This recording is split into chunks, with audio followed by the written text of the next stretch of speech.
Hey everybody, welcome to the Nimble Urban Survivor. I'm your host, Nick Cutelli. Hope you're having a good day, good month, good year, good whatever. We have a really special guest today. Holly Lynn is on the show. Holly, you there? Hi, how are you doing? There you go. You got some fake cheering from our fake studio audience. That's always good. Not a lot of my guests get the fake audience clap, so that's good. You're already one step ahead of them. So what we're going to be talking about today, because nobody really submitted this topic, but I thought it's an interesting topic to talk about because this week we're going to be talking a lot about just actors in general. And we're going to talk about actor parents. And I don't mean actor parents.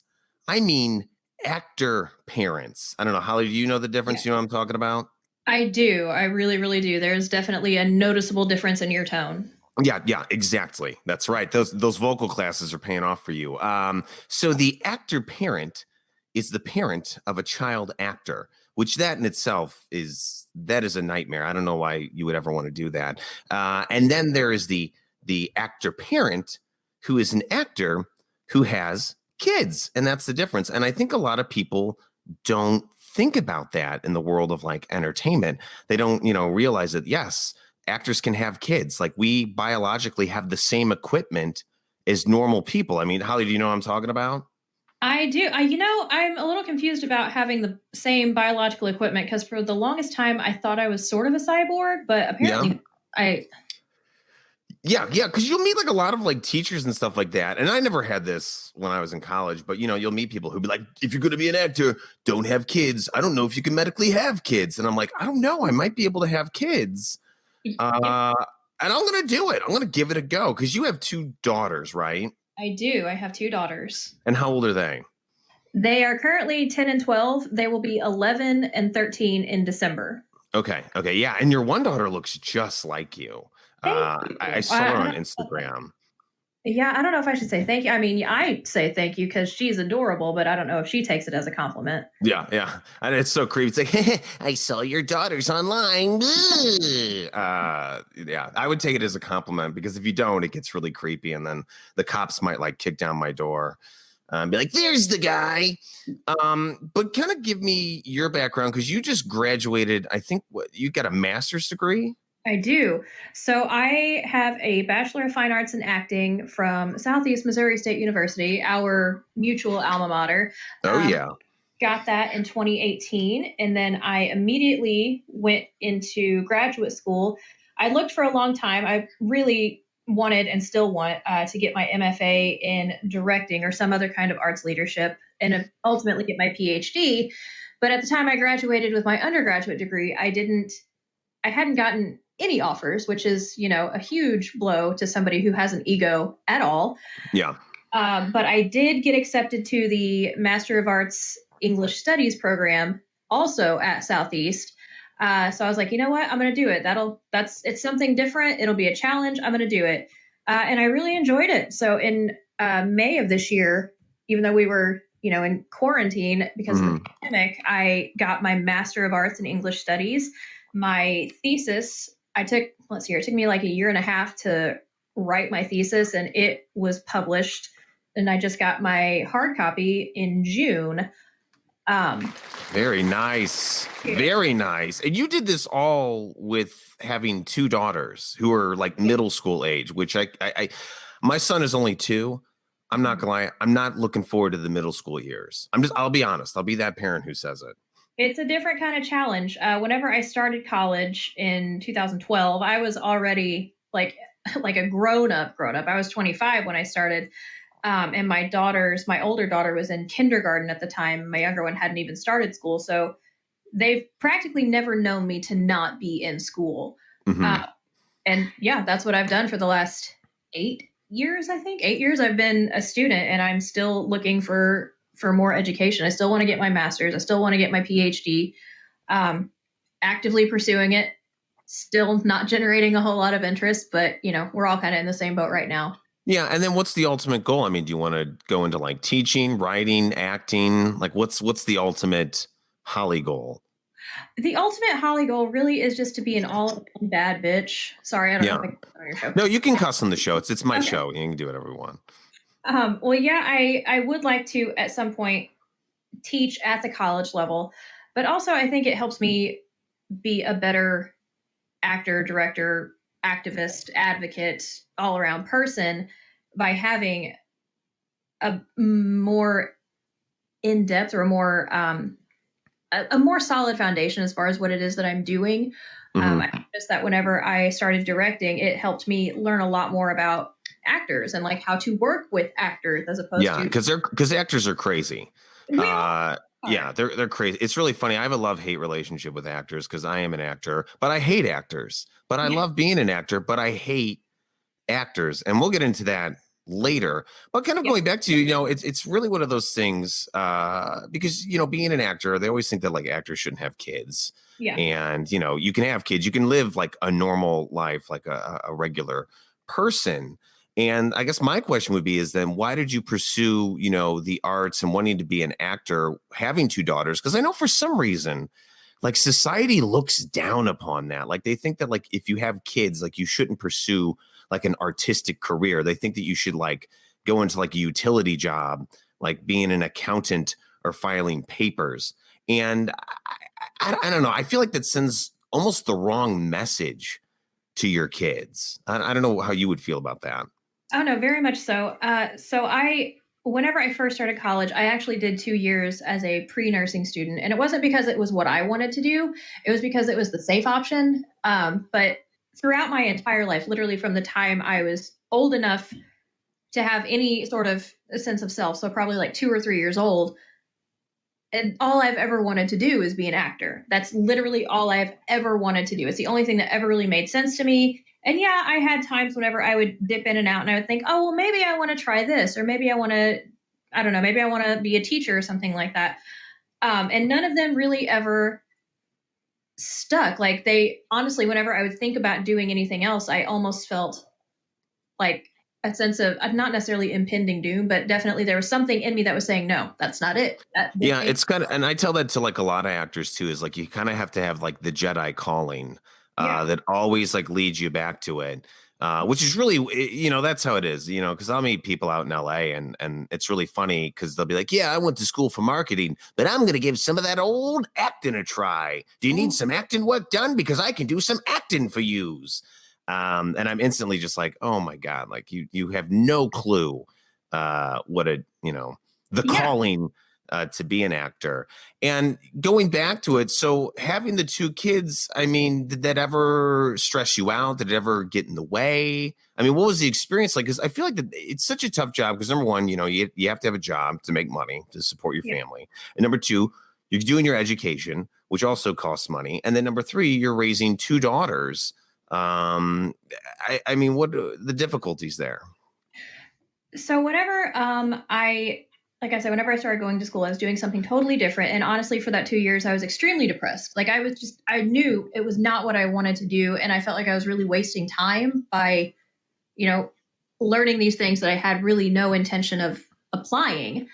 And I was tired of being depressed. Wait, So what were the things? The medical things? yeah, so I did 2 years as a pre-nursing student. So I did a lot of my prerequisite classes in order to Yeah, get into the nursing program, which I ultimately did not get into because I didn't apply for nursing. I was yeah. by that point I was like, no, this ain't it.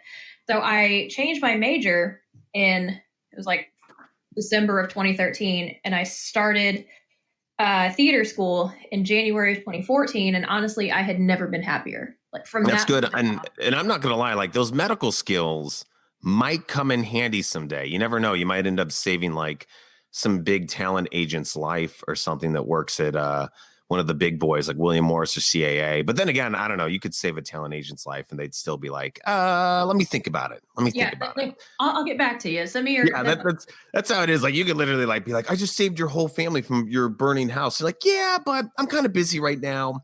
Check in with me 3 years from now. we'll see. Yeah. So whenever I, was in theater school, I was extremely happy, and I never made. It was never a secret that I had kids. I am very proud of my daughters, but I also never like, I didn't come in like waving my flag, like, "Hey, everybody, I'm a parent. Pay attention." No, I was just like, if Yeah, it, and I've met those people before yeah, who like come in and it's not even about like the acting class. They just constantly remind us that they have kids.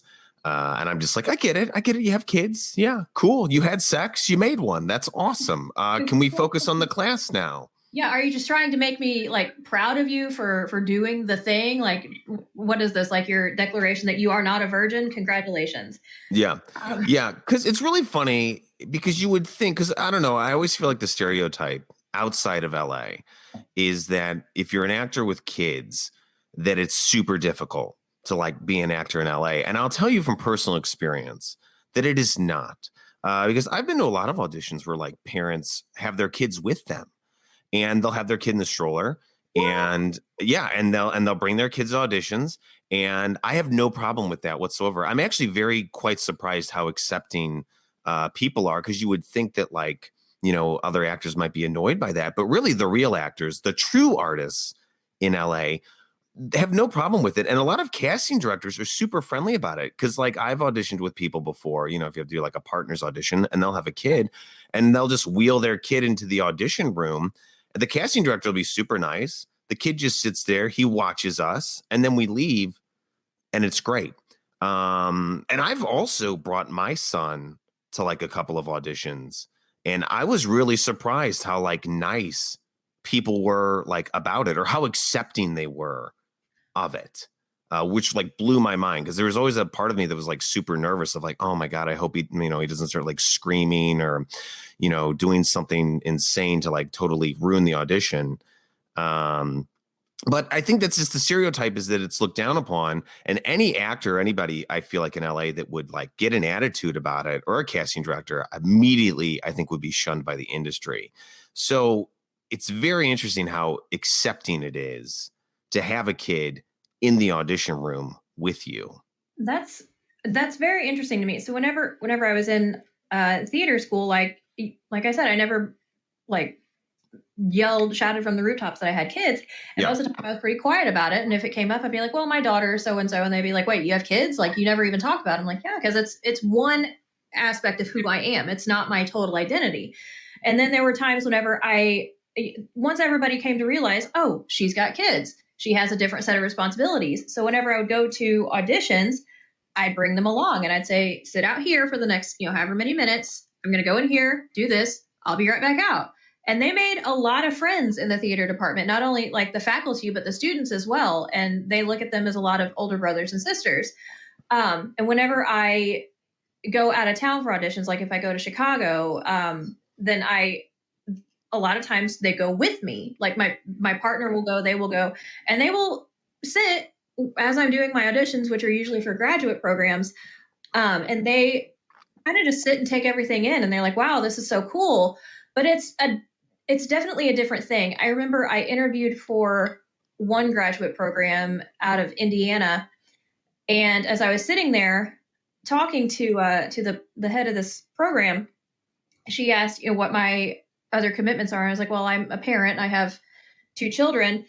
And just immediately her demeanor changed entirely. She went from being very, very nice to being, I don't want to say matter of fact, but almost cold in a sense. And she said, well, your rehearsals will be until 10 o'clock at night and you will see your children on weekends. And I noped the hell right out of there. I was like, no, you do not get to tell me when I will see my kids. They are Yeah. more part of my life than you are, and you do not come before them no matter what the stakes are in this situation.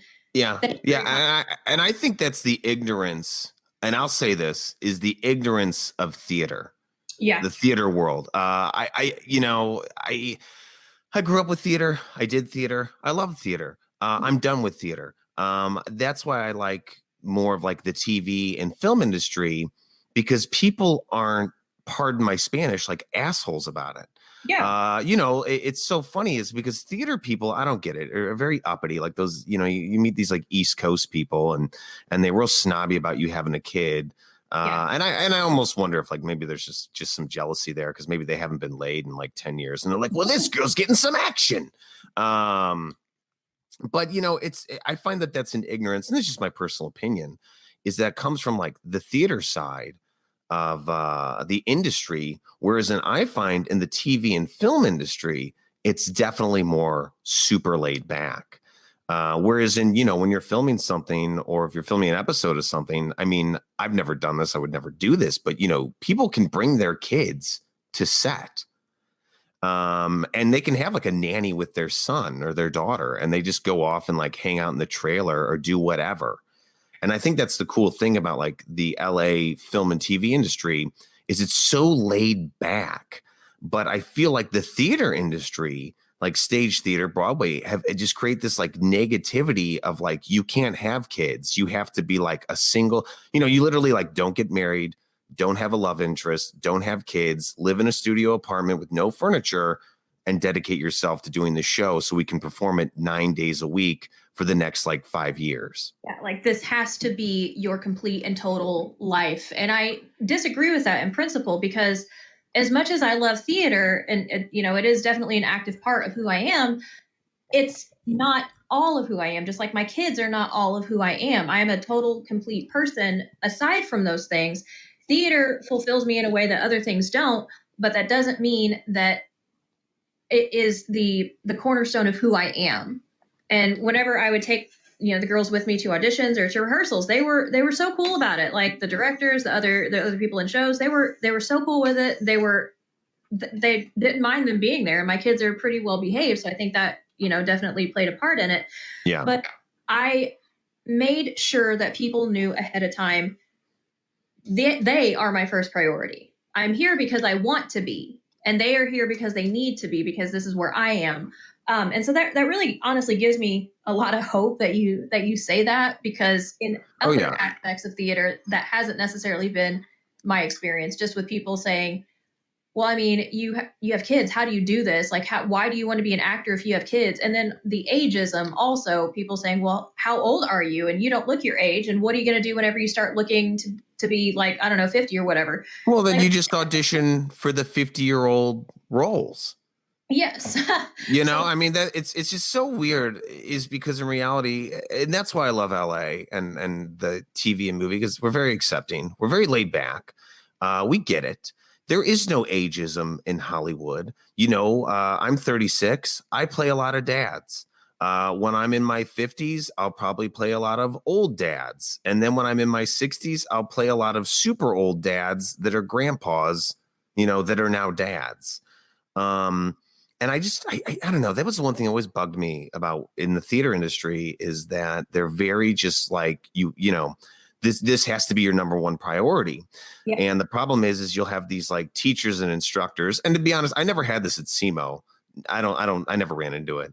But you hear about it, and teachers are like, you can't have a family. Like, you can't be happy. Like, don't get married. Don't do that because you're going to ruin your career. And in reality, it's all bullshit. It doesn't ruin anything at all. See, what's up? I also didn't have that at SEMO, like the professors, the instructors and everything. They never said that to me. I think it might be because of the way I talked to them, or the fact that I was an older student, because I was in late 20s, early 30s whenever I was in theater school. And I think the fact that I was so upfront with them, and maybe they felt like they couldn't bullshit me like that. But yeah, they never gave me that, like, well, I mean, this has to be your number one. Your kids can come later. No. And I even told them that many times. I was like, my kids are going to be here. You're just going to have to deal with it. If not, I won't be here for rehearsal tonight, and I'll see you tomorrow. But in other ways, in other places, especially, it's been the opposite. Like, if people ask me, do you have kids? And I say yes. And they're like, oh, well, aren't you worried about like your body or something like that? Like, no, I'm not. Why are you? Yeah, exactly. And see, that's another stigmatism, I feel like, of the theater world, is this like, are you worried about your body? I'm like, no, I am who I am. This is me, in TV and film, we have CGI. If I want a 6-pack, just slap one on me using a computer. Boom, done. But it's always bad, because I always feel bad for like other actors who, never like invested in themselves, and like never had a family or never got married or had kids. And then one day they wake up and they're like in their 50s, and they're just like, well, what the hell have I been doing? And I just hate to think about that, is that, you never got a chance to focus on you, versus I think you have to focus on you. Because I think when you focus on you and you have a family, and, number one, I think it makes you more of a responsible person. Because I'm not gonna lie, when I'm in LA and people ask me if I have like a wife and kids, because everybody will ask you that, it's really funny. The first thing I think they always ask for is they want to figure out if your spouse is also in entertainment, which I think sometimes has like a negative tone. They don't want to like be invested in someone whose wife is also an actress because it's some weird thing. But everybody I've ever interviewed with, like if I'm talking like an agent or a manager, they'll just be like, "Oh, that's great." They're like, "How old are your kids? What's your wife do for a living?" Like there's Wow. no negative tone. And they'll also be like, "Well, would your kid ever want to audition with you for something? Like, could we use him?" And that's the funny thing is in LA is like, well, if you have a kid, like we could audition you guys together. See, the girls have done that. Like at SEMO, whenever they'd be like, "Hey, we've got a spot for a kid, and you have two of them. Would they be interested in auditioning?" And I'm like, "Yeah." And so they got their foot in the door doing college level theater work whenever they were like, I don't know, 6 and 8 or 8 and 10, something like that. And now that's kind of what they are. They feel like they are performers in some aspect and they are more apt to angle themselves towards the creative arts because they see it as being more a viable opportunity, a viable occupation opportunity, at least. Yeah. And just like you have to be a doctor or a lawyer or an accountant or whatever. Yeah. And I think the thing too is when I meet somebody or an actor or director, whatever, and they have kids, I don't think of like, oh man, this family's going to get in the way. I usually the tone out here is like, oh wow, this guy like, has his shit together. He's, part of a family. He must be somewhat responsible versus like your typical actor who might not have a family. I'm not saying those actors are bad in any say, but there are a few bad eggs who are late or disrespectful. But it's interesting how on the West Coast, like if you have a family, you're instantly seen in another light that's not a negative light. You're instantly like, oh, this guy's a family man. That's awesome. He's probably a responsible person. He's taking care of a kid. Like that's no easy task. Whereas, and I feel like East Coast theater world, it's like, oh my God, like Nick Cutelli has a kid. You're probably gonna have to give that kid up for adoption because like we just can't have that. And divorce your wife too, because we just can't have that. And I think that's so bad, but I feel like that's always the stereotype when people come out to the West Coast is like, I can't have kids because they'll just get in the way. And I'm like, no, you can because you owe it to yourself. Like if you want to have a family, have a family. Worst case scenario is your kid ends up like getting, discovered and being a bigger star than you. Right. And I would just ride that coat. Like if my son like became like a big star, I'd be like, oh, well, daddy's just going to be part of that entourage now. I know. I'd be like slipping my card, my headshot into everybody. Like, I know you cast my daughter, but while you're at it, in case you have the need for a maybe perhaps middle-aged person who can play 20 to like 35, hit me up. And when in the Midwest, I don't know if it's because I don't want to necessarily say that the Midwest is judgmental in that regard. And I don't really know too much about like the East Coast theater way, but I have kind of gotten that judgment where people are like, oh, you have kids? Oh, we better not cast you in this because you might have to do something other than this exactly. But honestly, I think that having kids and, having a long-term relationship, I think that has done more to make me a better Well, it's actor. healthy. It's healthy. Like it's a healthy, like here's the thing. Like if you come into my office, if two people come into my office and they want to be in my movie, and one's like, I'm a mom, I got two daughters, they're in middle school, they're awesome. I'll be like, that's great. First thing in my mind, I'm like, well, how can I use them in the movie and not have to pay them? Second, then you'll have the other actor who'll come in. I'm not a mom. I live by myself. I'm in a studio apartment. And I like to, I instantly think, and this is a stereotype because a lot of people in Hollywood do this, is I think, oh, you don't have a family. I mean, are you out like getting drunk every night, doing drugs? Like, are you going to show up on time? I don't know. I just feel like parents, to me, are more responsible versus someone who doesn't have a parent. And I don't know if that's some sort of weird biased comment, but honestly, I would assume you're somewhat responsible because you're taking on like raising, the next generation of like human evolution or something.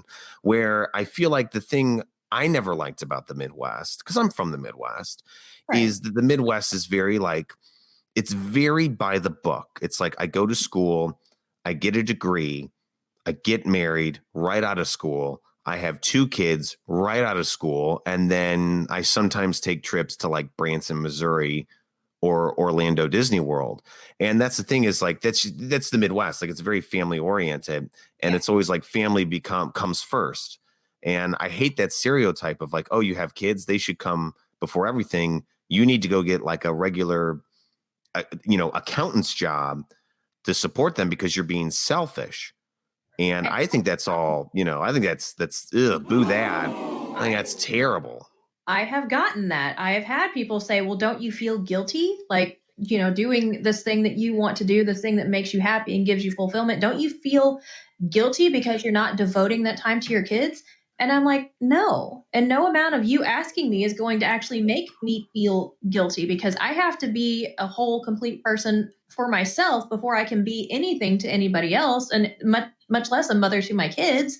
And I think that it's honestly having kids has made me a better actor, a better director because in the acting regard because I'm able to read scripts and understand those relationships and those intricacies better. I'm able to relate to those characters better because I've been there. And as a director, I'm better able to understand my actors, my crew members, my stagehands.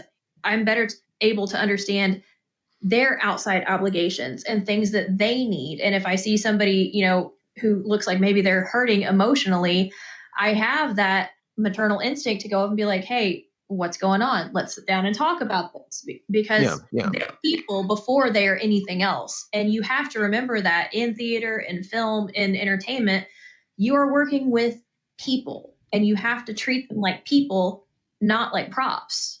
Yeah. Yeah. And I think also it's just the complete opposite because, I think of it like this is like, well, do what you want, do your passion. Because Mhm. if you do the complete opposite of it and play it safe, I mean, what does that say to your kids? Like, I'll never stop doing what I'm doing because I don't want my son to like grow up and be like, well, dad had a dream. And then, dad gave up on it and played it safe in life. And I think that's kind of a Midwestern tone thing is like, let's play it safe because the safe way is the right way. Whereas in like, no, the safe way, like you can fail at that too. Like you can get a job working as an accountant. They'll still fire you. Yeah. They're not going to be like, oh, well, Holly was, she was going to be an actress, so we can't fire her.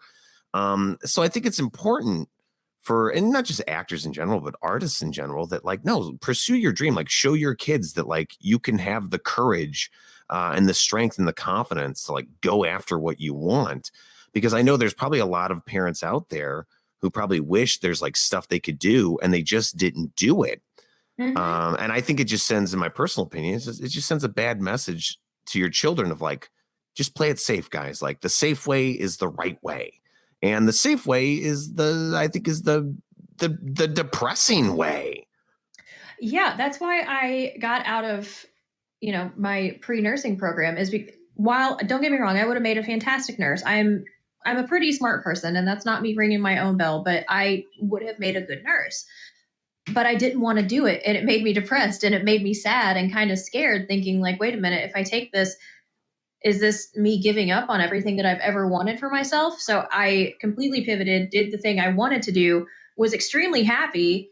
And then my kids saw that. They saw me being happy. And they have Yeah. asked me many times, they're like, "Mom, like, don't you ever get scared? Because it is a pretty uncertain thing." And they're smart enough that they know at their young age, there are no certainties when it comes to working in entertainment. And I'm like, yeah, sometimes I am scared, whether it's, like stage fright or audition anxiety, something like that, anything. Sometimes I am scared, but I Yeah. don't let that fear stop me from doing the thing that I enjoy, the thing that makes me happy. I don't, I just try not to let that bother me. If I did, I'd be a crap actor.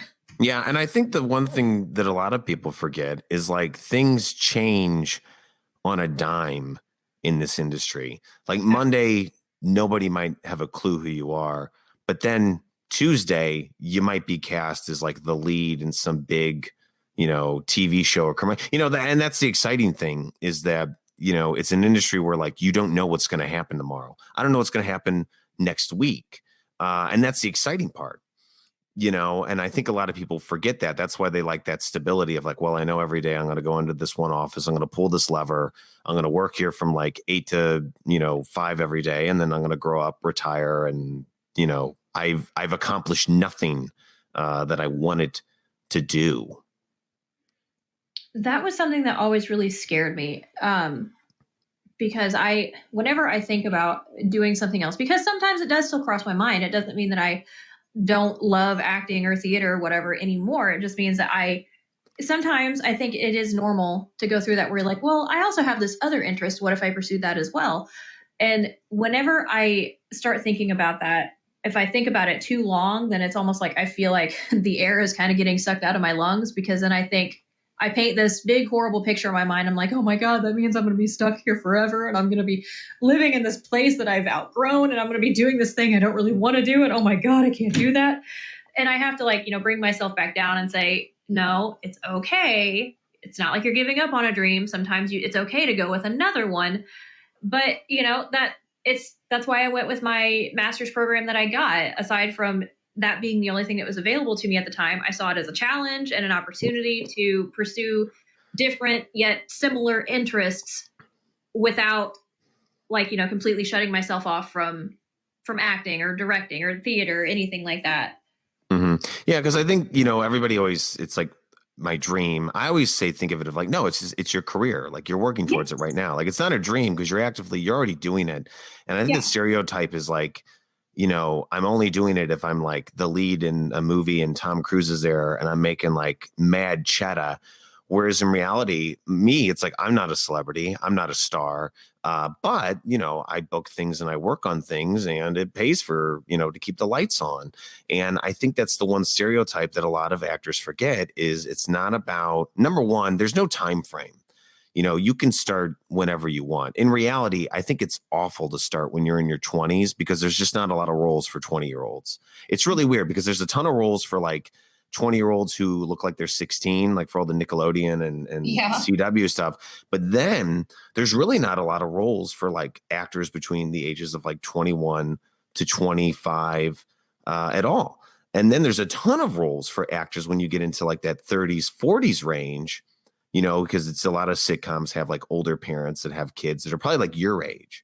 Yeah. And so the good thing about, when you're being an actor is, right now you're working on your craft, you're working on your education, which is going to go a long way. I'll tell you that right now, because I'll meet actors who literally are just like, they have no background whatsoever in acting or directing, like from a university. They like just took some like weird class in LA that's like out of the back of a van or something. Oh my God. Really, yeah, super sketchy stuff. A lot of sketchy stuff in LA that'll take your money. But the actors that did, like, I went to college, I went to a conservatory, like I really focused on like being in control of my craft. Like it goes a long way. But on top of that, you can start whenever you want. I mean, you could wait till your girls, get out of school or they go to college. You could move here when you're in your 30s. You can move here when you're in your 40s. You could move here when you're in your, 50s or 60s. And the thing I tell a lot of actors is they forget is that the older you get, the more valuable you become. Because statistically, a lot of actors will quit by the age of 28 because Hmm. they have this like thing in their mind of like, I got to make it big by the time I'm like 28. I got to make it big before I'm 30. And this was like this old like 1980s, 90s mentality because there wasn't a lot of content. But now we're in this huge boom of like, there's a new TV show literally that comes out every day. Even with COVID going on, like we're still kicking out new shows and the demand for actors is crazy. But you got to remember, going back to my point, is the older you get, the more valuable you are because actors start to quit as they get older. So when you're in your 40s, there's not as many actors in their 40s, as there was in their 20s. And then when you get to your 50s, 60s, 70s, all that. And I think because a lot of actors typically don't even really start getting their momentum going until probably like their like early mid 30s. Like I don't feel like I really started getting a lot of traction until I was probably like 30. I would say, how old am I? Probably like 32, 33. And then I started regularly auditioning more and booking more because I was at that age of like, well, I can be like a wacky dad and stuff Yeah. like that. So that's the one thing I'll tell you that is don't set yourself up in like a time frame. Like I got to do this by this date. Because in reality, you can It's start not whenever you that want. way. Yeah. I've noticed, I used to do that. I used to think, well, I need to do this by this age and this by this age and this by this age. And I really think a lot of it came from that Midwest mentality of having those stereotypical, I guess, societal expectations that you have to do X, Y, and Z. And I did set myself up for disaster in that regard. But I have been more forgiving for myself, saying, you know what? You don't have an expiration date. Whatever is supposed to happen for you is going to happen when it's supposed to happen and not a minute before that. So just like calm down, like calm down and breathe.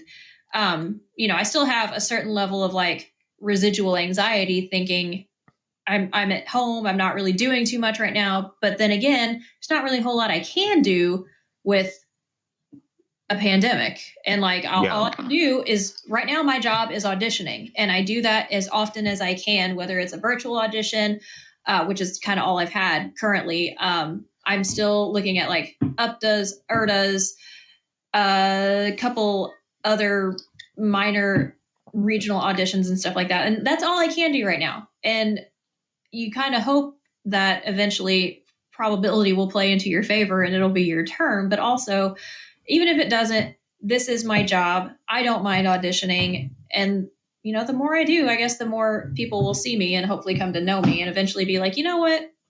I've seen her audition enough. I think she'll be good in this. I should try that. Yeah, and I think, and one thing that when I was at SEMO long, long ago, back before Wi-Fi was created and Facebook, they always tell, I don't know what they tell you guys nowadays, but when I was there, it was a way smaller department. There was like there was like 20 of us. But the one thing they always said was, and I think Rob Dylan said this, I think he retired. I don't know if you ever had him as a teacher. And Ken would say this too. Ken Stilson, who was like my mentor, would say that a lot of actors are hired because they're just like useful versus talent. And I used to like not get that. And I was like, well, I don't know what that means. But then when I moved to LA, like the light bulb went on. And it is true. Like I know a lot of actors that are super talented, probably could do amazing things, but they got an attitude. They got a chip on their shoulder. They show up late to auditions. The world revolves around them, and they're just a dick. Nobody wants to work with you. No, not at all. Yeah, and it's true. Like, these people who think they're like are talented, but they're like a diva. Like nobody wants Hollywood. We don't want you. Doors are closed. But I also know actors who aren't that talented, not the best, but they show up. They know the lines. They're professional on set. They're professional at the audition. They show up on time, super courteous. They bring like a positive energy to the studio. That's the guy I want to work with. And it's so true that just being like a decent human being, I mean, it just like skyrockets you like across the board when it comes to like your competition, when it comes to auditioning, because I will tell you, man, a lot of actors out here, I call them wannabe actors. It's like the world revolves around them.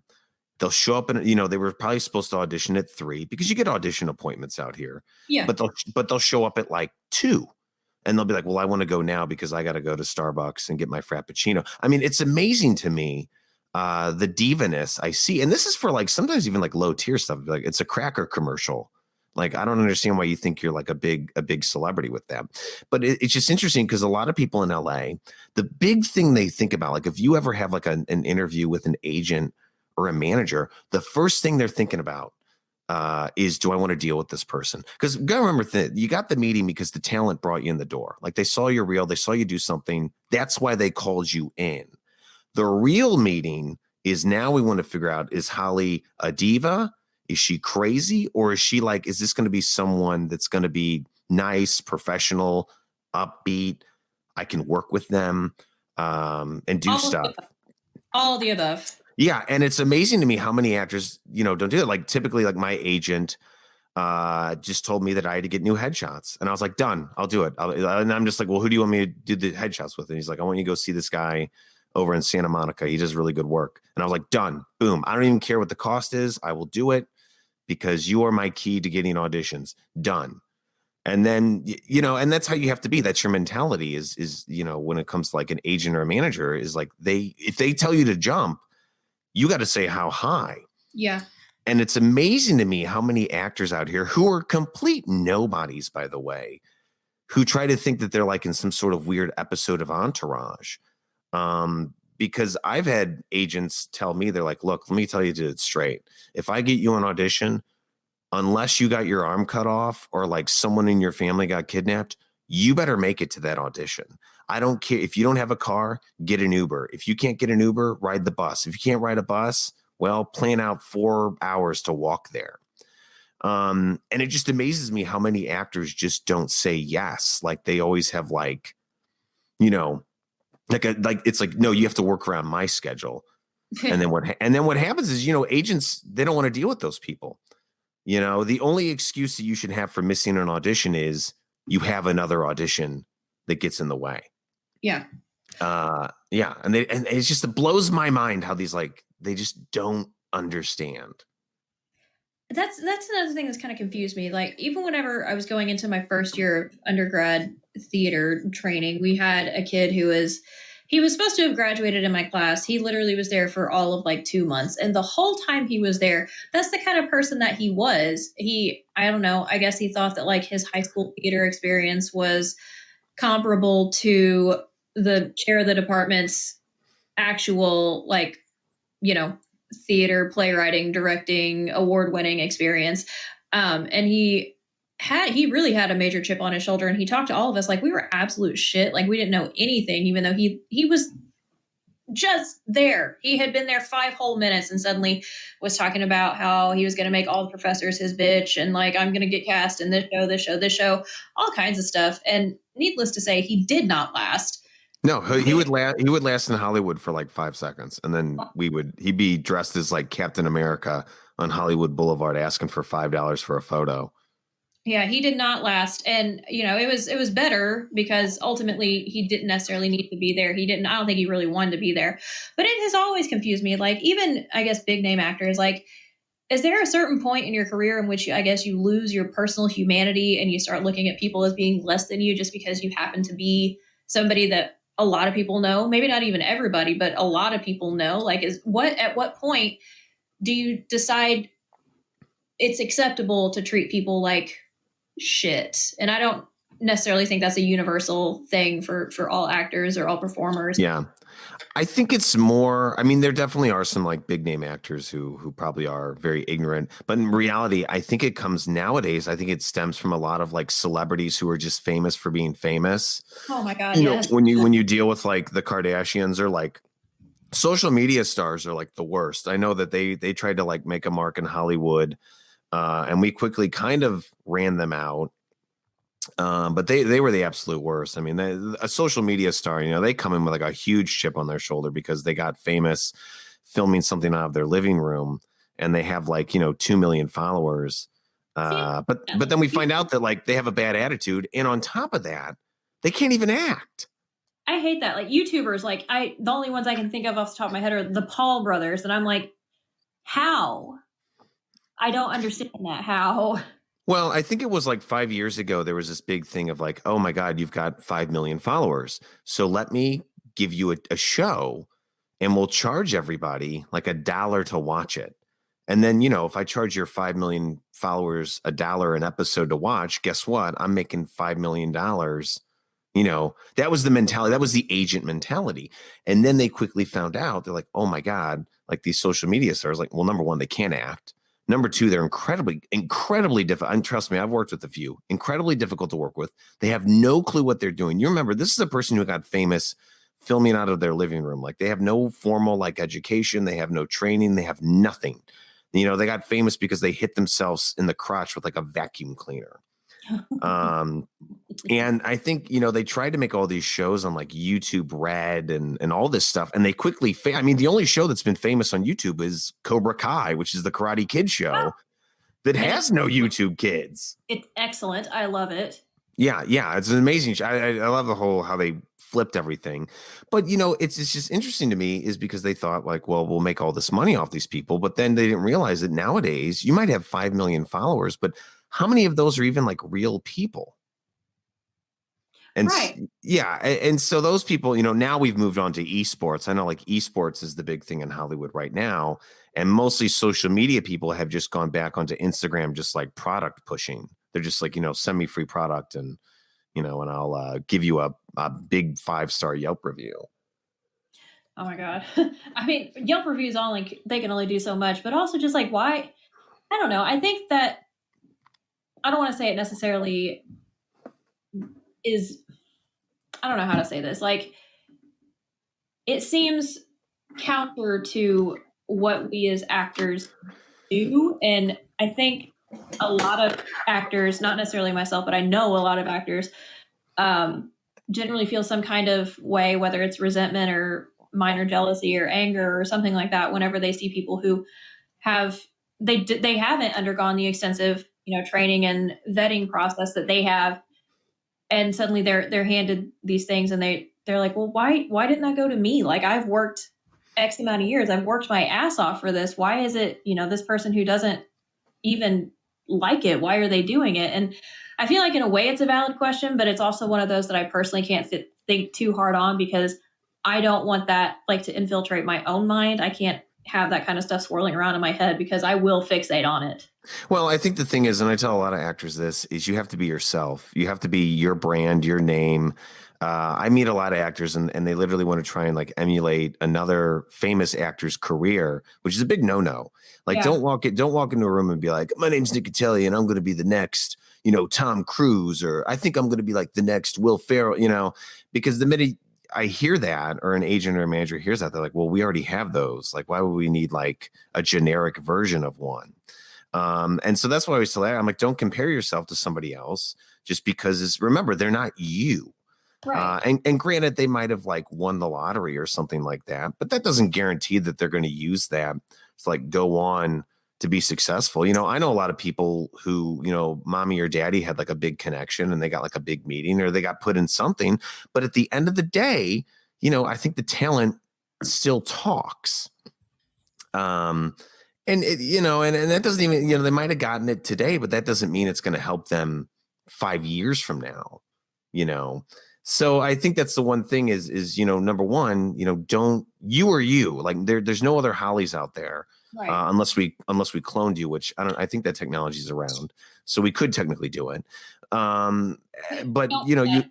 yeah, you have to be like your own individual self as an artist, and you have to have your own style. You have to have like the Holly Lynn style. I always describe like the Nick Cutelli style is I'm like a dramatic dad trying to hang out at my son's slumber party. And that, and that's how I describe myself to people. I'm like, that's me. Like, I'm the guy that like I could be in an episode of like one of those Nickelodeon shows where I play like the goofy dad, or I'm like the dumb principal who the kids are always like getting one over. And that's me. Like, that's what I focus on, is like, that's my bread and butter. That's what I'm good at. Um, but I don't compare myself to anybody else, because once you do that, you'll start trying to like emulate that person. And that just like, spells disaster. The other thing I used to not like when I was in college was a lot of actors who I went through with would always have this like messed up mentality of like, oh, we're like the fun, silly theater people. Ha ha ha. Like it was almost like dumb and stupid to Yeah. like major in acting. And I remember I really, really hated that. Yes. Uh, Oh my yeah, God. I hated that mentality because, I showed up and I was like, I was professional and I did my lines. Like I didn't use rehearsals as like a time. I mean, we would have fun, but I didn't use it to like, I'm not going to disrespect the thing that I've like dedicated my life to. And I feel like you get a lot of that sometimes at that college level of like, haha, we're the silly theater kids. You definitely see that a lot. I want to say it tends to be more prevalent amongst freshmen because, right, I know whenever you said whenever you were at SEMO, the department was like maybe 20 people. Now, last I heard, it's like 200 students, Yeah. and the faculty has at least doubled. Um, and so I know that from my 4 years being there, it is more prevalent amongst freshmen, and I feel like in a certain way you have to take that with a grain of salt, but beyond that, and a lot of upperclassmen, like I know that I personally did, we'd say, hey guys, like that's not cool. Okay, let's not. I know that you're technically in school, but you need to present yourself as a professional. You need to behave professionally because what you're doing is it reflects poorly not only on the department, but it reflects poorly on our profession that has historically been made fun of so much. Yeah. And we don't want that anymore. So can we try to, maybe class it up a little, please? Yeah, respect it. Like respect what you want to do, and I Yeah. think sometimes that's like an insecurity, because I meet a lot of people who just don't even have the courage to just tell other people that they're an actor. Hmm. And I meet that a lot, and I saw that there's like a TikTok video of like some kid, and he's like, I tell people I'm an accountant, and I was Yes. just like, and I was like, dude, if that's your mentality, I was like, you need to quit this industry like right now, because if you can't even tell people that you're an actor in LA, or just you can be an actor anywhere, actor in Missouri, whatever, then this is probably not the career for you, if you can't just tell people what you actually do.